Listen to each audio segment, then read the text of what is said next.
यह घटना जयपुर के एक वरिष्ठ डॉक्टर की आप बीती है, जिसने उनका जीवन बदल दिया। वह हृदय रोग विशेषज्ञ हैं। उनके अनुसार एक दिन मेरे पास एक दंपत्ति अपनी 6 साल की बच्ची को लेकर आए। निरीक्षण के बाद पता चला कि उसके हृदय में रक्त संचार बहुत कम हो चुका है।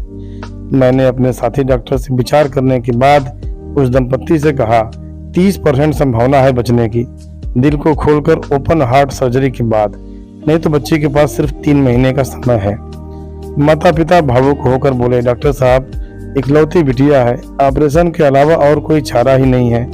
आप ऑपरेशन की तैयारी कीजिए। सर्जरी के 5 दिन पहले बच्ची को भर्ती कर लिया गया। बच्ची मुझसे बहुत घुल मिल चुकी थी, बहुत प्यारी बातें करती थी। उसकी माँ को प्रार्थना में अटूट विश्वास था।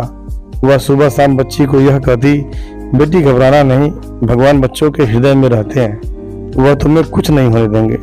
सर्जरी के दिन मैंने उस बच्ची से कहा, बेटी चिंता न करना, ऑपरेशन के बाद आप बिल्कुल ठीक हो जाओगी। बच्ची ने कहा, डॉक्टर अंकल, मैं बिल्कुल नहीं डर रही, क्योंकि मेरे हृदय में भगवान रहते हैं, पर आप जब मेरा हार्ट ओपन करोगे तो देखकर बताना भगवान कैसे दिखते हैं।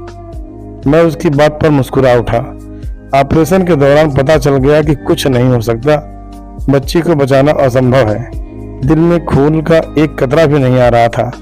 निराश होकर मैंने अपने साथी डॉक्टर से वापस दिल को स्टिच करने का आदेश दिया।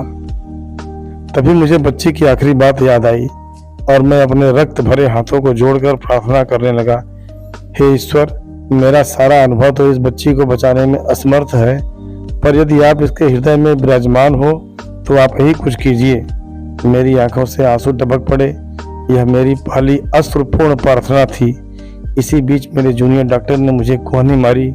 मैं चमत्कार में विश्वास नहीं करता था, पर मैं स्तब्ध हो गया यह देखकर कि दिल में रक्त संचार पुनः शुरू हो गया।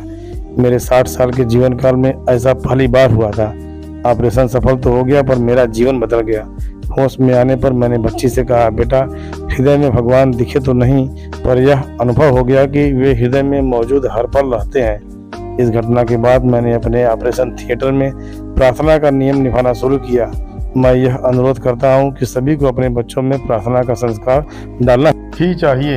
एक हृदय रोग विशेषज्ञ की आत्मबीती।